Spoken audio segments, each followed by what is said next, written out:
billion pesos ng mga proyekto ng DPWH ang inaward sa kanila.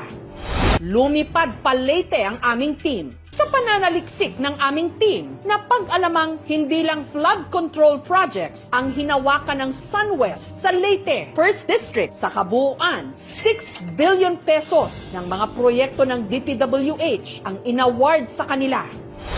Pati na ang Tacloban Causeway Project, daan na may kasamang tulay. Ang Causeway may budget na 4.77 billion pesos, 2.57 kilometers ang haba o may katumbas na budget na 1.8 million pesos kada isang metro. Meron itong 4 lanes kasama na ang bike lane, sidewalks, drainage canals at wave deflectors.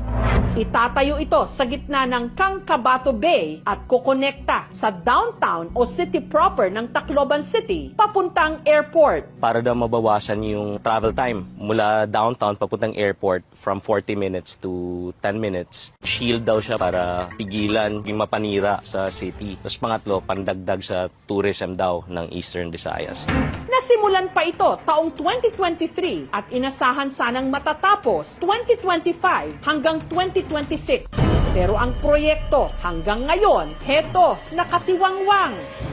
Nasimula ng magkabilang dulo pero bungi-bungi pa ang tide embankment at ang ibabaw hindi pa semento.